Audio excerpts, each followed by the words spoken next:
my friends. Welcome back to the Creative Juggle Joy podcast. I'm Delores, and this is a space for artists and creative business owners who are juggling a lot, just like me. Creative work, life, maybe teaching, products, and everything in between. Today, we are going to talk about building a sustainable creative practice, the kind that grows over time. It supports your life, and it leaves room for playing, learning, joy, all of that. And I'm grateful you're spending some of your time with me today because I want to talk about greeting cards. This episode is not the polished version. It's not that six-figure launch version that you hear from people. This is the very real, very unglamorous way greeting cards actually started for us. And when I say us, I'm talking about my daughter and I when we were doing the craft sales circuit. What we've learned over the years about that, about selling cards, and about creating a sustainable creative income from greeting cards. If you've ever wondered whether greeting cards can be worth your time, or if you're just starting out and you're thinking, is this even viable? This episode is for you. I am dying to share it all with you, honestly. So, greeting card sales did not start online for us. Like I said, they started at craft sales. And when I say craft sales, I mean, the folded tables, the borrowed displays. Oh my gosh, our first craft sale was such a disaster. We were not at all organized, and we were using tables with boxes or baskets with our cards in them. Oh my gosh, the long days that we were on our feet trying to figure out how many cards to bring without knowing what to sell, not having enough cards, all of it. Like the first few sales were an eye-opening experience. And for any of you who have tried this route for selling, you know exactly what I'm talking about. Eventually, we figured out that mass production, which for us meant making like 25 cards, felt super ambitious, but it was the only way to make it work. So as we worked more and more on creating a sustainable card design business, we started to learn about all of the things that go into pricing and creating a product that could make us money. We were figuring things out like the paper costs, the envelope costs, the printing, the packaging, the pricing, all of it. I have still the notebooks and things that I used when I was calculating the value, the actual cost of the cards, and when we were trying to figure out a good margin for selling. And definitely pricing was a huge dilemma at the beginning. We started to expand our card business because we realized that it was a really good seller at these craft sales if they were displayed correctly and if we could offer a range of products. We learned quickly that there were certain cards that would always sell, so we started to make more of that type of card. We also realized that display of the cards was critical, that it was not sustainable to have baskets on a table because that literally would mean one person at a time going through and trying to find a card. It was just not going to work. So we devised a display that would be easily moved and easily filled and would show our cards very easily. So all of those things together, what I arrived at as an idea was having an upholsterer create pockets from that clear tablecloth material you can get. It's like plastic, literally, that you would, let's say, put over a tablecloth so that your tablecloth could stay and your clear stuff over top could be washed. Well, that material was perfect. And we cut strips of it, probably about 6 inches deep, and had those sewn onto upholstery, actual upholstery that you could buy, vinyl upholstery. And we had them made, I guess, about 40 inches wide, whatever it took to put, I think, 8 cards or so in a strip. And also we spaced it so that they were just like card displays in a store, where you'd have the top of the card completely visible and the next row would kind of overlap the bottom. Those were then framed into a pretty lightweight wood frame. And so the display itself, if you ever want to see what it looks like, you could go into my older blog posts and you'll see some examples of those. And we built entire displays for the cards. They were back to back, 2 pieces, let's say approximately 7 feet high and 4 feet wide, with these clear pockets. And that allowed us to display them beautifully and also to load them up before leaving home. So we did take extra cards with us, but we were able to have the completely preloaded displays that could be put out at the craft sale. It almost built the booth because we stopped using tables and we had a couple of shelving systems for our other products and some box systems for our magnets. Then we had these card displays, and cards were our best-selling items, that and the magnets. So we started to be a lot more visible. People started to come back year after year to our booth, and we started to get requests or questions about our pricing and whether or not we'd be interested in wholesaling. And boy, was that an eye-opener. So this is what we learned very quickly. We realized that retail pricing and wholesale pricing are 2 completely different games. What felt reasonable when you're standing behind a table or when you're in your booth does not always hold up once you factor in time, materials, and repeatability, and you're trying to wholesale your cards, because guess what? The wholesale want to buy it for 50% of what you're retailing it at. Oops, that's something we didn't figure into our pricing. So those early years of wholesaling were definitely not about big profits, but they were about learning. We were learning about what sold, so we learned what categories were really important. We had a huge section on friendship. We had a really good set of sympathy cards, probably 15 different sympathy cards, 1 or 2 that were specific to different family members, like mom sympathy cards and dad sympathy cards. We also had cards that were specifically for different family members for their birthdays. Of course, we had a huge birthday section. We had several thank you cards. Then we eventually started doing seasonal cards specifically to match the seasons we were working in. So during the spring sales, we would be selling a lot of cards for Mother's Day.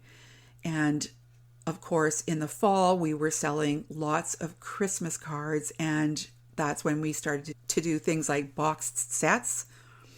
We observed what was happening in our booth.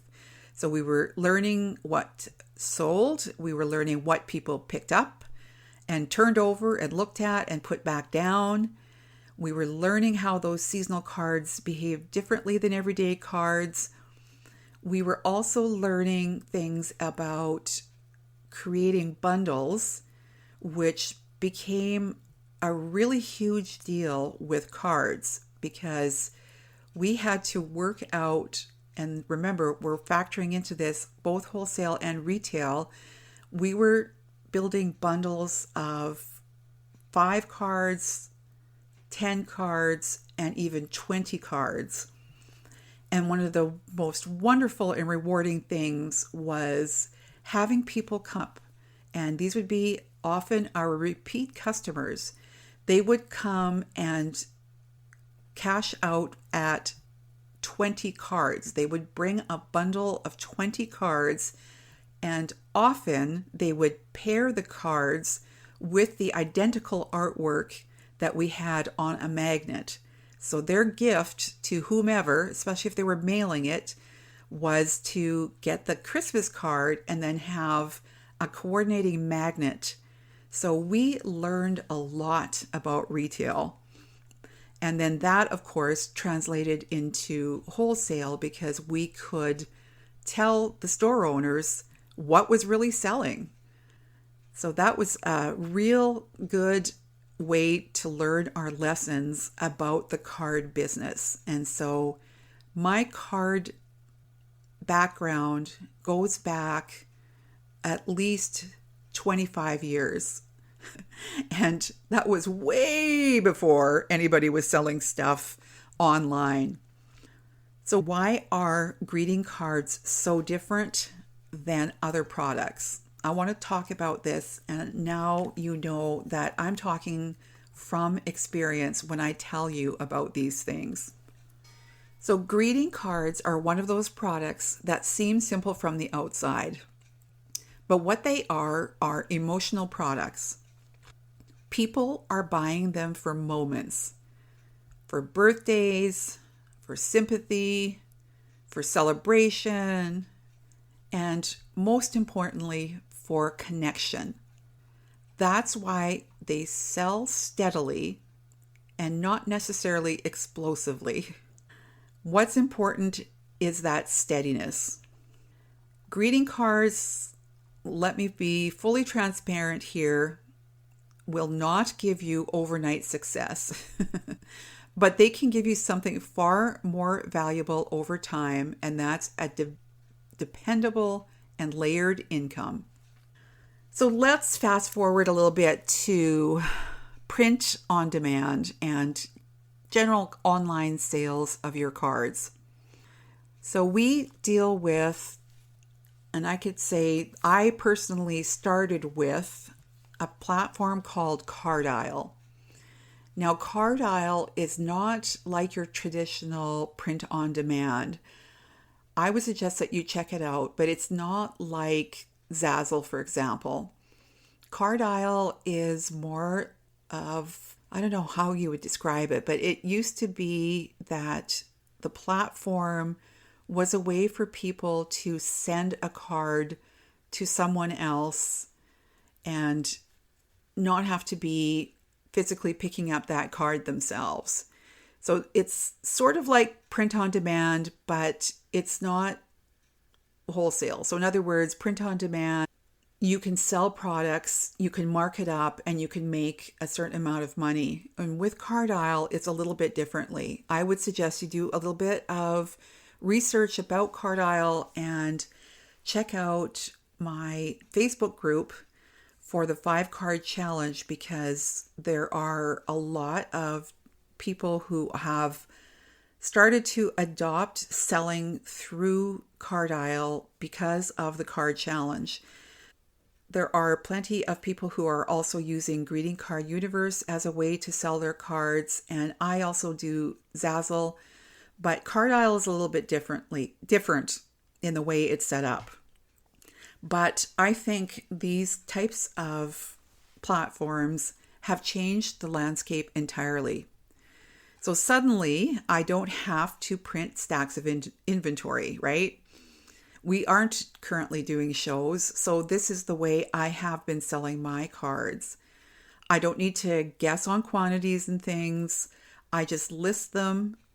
I test them because I look at my statistics, and I grow without the upfront cost and risk. And that's why I have been endorsing Cardile to all of my students as a really simple and easy way to dip their toes in. Now, one of the things that's happened very recently This is in this last year, Card Isle was acquired by 1-800-Flowers.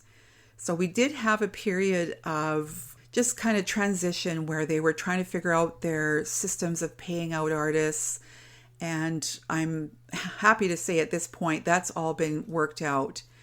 And one of the things I have personally noticed, as have a few of my students and members who have been on the platform for more than the last year, so maybe the year preceding, is that we've all noticed a real rise in sales across the board for everyone. So I think it's because there is now a lot more visibility, a lot more traffic, and more opportunity for artists who already have their designs listed. So we're getting a lot more visibility through the companies that 1-800-Flowers works with, if that makes sense. So they work, for example, for or are integrated into Godiva chocolates and flower shops. So if somebody is going to send a bouquet of flowers, say for sympathy, then their upsell as they're cashing out on that purchase is to also buy a card. And so I've seen specific cards triple or quadruple in sales. And that is super, super exciting. So there's been a lot of growth for me in my sales, and I get paid quarterly. And I've noticed that what used to be my biggest quarter would be around the Mother's Day period. I now am selling a lot more in the last quarter of the year. So that's a weird thing that's happened. All of this is making me really happy because it's a platform that I have urged many people to try. Just try. Because they don't have to really think in collections. They can think about just individual cards. They can be just starting out. And we have seen unbelievable success. Unbelievable. Crazy. Let me just tell you about a couple of them. I want to share two specific student stories because this is where it really becomes tangible for you. One of my students, Christine, who has only been selling on the platform for maybe 2 years. I don't even think it's that. I think it's more like 18 months. She has been terribly frustrated with other platforms that she has tried to sell her surface pattern design work through. Well, she has started selling greeting cards, and get this, she sold over 8,000 greeting cards this past quarter. 8,000. It's crazy. And there have been several students who have reported huge amounts of sales, like new people. They have just started selling and have one card they'll report. Now go to that Facebook group and you can read about it. People excited that they've sold 30 cards, and then the very next day reporting that they sold 600 cards, and then the next day after that reporting that they have sold way more, like thousands. So one student, and actually she is my community manager now, Lindy, if you know her, has been a really big part of the community, and she has been very involved with the Thrive meetings and helps me with any of my live workshops that I do. And Lindy was one of those people who was, reluctant, I would say, to start listing her cards. Lindy is a hand lettering artist. She does markets all the time. So every year she is madly doing markets. And one of the things that she does is custom calligraphy work. So she'll create custom cards and custom canvas art, beautiful, beautiful pieces, and really just started hand lettering on the iPad 2 or 3 years ago. I think 3 years ago was when she was really starting to hand letter on the iPad, because that's when I first met her. She's done a couple of workshops for us in the card challenge. She is a very gifted lettering artist. As you know, if you do this work by hand, one piece at a time, it just really isn't sustainable. But she decided to dip her toes into cardile. Well, her first month or two, in fact, her first 2 quarters were so disappointing for her that she almost threw in the towel. But because she was, I'd say, somewhat being accountable to me, which doesn't make any sense because she absolutely didn't have to be, but because she knew how much I was endorsing this and how much I really wanted her to give it a real fair shot, she forced herself to go through a whole year, and things started to change. So she is the person that I'm talking about, where she reported one day selling 200 cards of a specific artwork. It was this past quarter, and it was a Christmas card, quite beautiful and simply done with some beautiful calligraphy. And that card sold a few hundred cards the first day. The next day, she reported almost 1,000 cards, and then eventually, and this is another day later, she had reached over 1,400 cards sold in a single day. Can you imagine? And these are just two of the people. I'm talking about 2 people only, and so many of them are seeing the success. One card can sell hundreds and hundreds and hundreds of times. And most of these people have only been doing this for about a year, maybe a year and a half. They didn't start with massive catalogs, and I thought my catalog was big. It's, I think, just under 600 cards. I've taken years to load the 600 cards, but I got into just a habit at the beginning of posting a card or 2 a week. We talk about this all the time in the card challenge. We've even had employees of Cardile talk about this whole idea of pacing yourself and just keeping a steady amount of cards going in. So you don't start with a massive catalogs. You don't have perfect systems from day one, but they showed up, they kept listing, and they let the process compound. So it's that showing up that really counts. And after you've done that uploading for a while, you do figure out systems. You do figure out things like spreadsheets and copying and pasting your comments and your tags. All of that comes with time. But what I love most is that all of these wins didn't happen in isolation. They were shared inside the 5-card challenge Facebook group, in the community. People are openly posting their numbers, their wins, and their encouragement for those who are still building. And the fact that we're all in this community together doing this is the kind of visibility that really matters. And this isn't just about one platform. While Cardile has been a big focus, it's not the only option. And some of the community members are seeing huge success on platforms like Greeting Card Universe. I still sell on Greeting Card Universe, and I get sales every week. I have had several of the students who have been chosen as the card of the day. You can check those out in the Facebook group.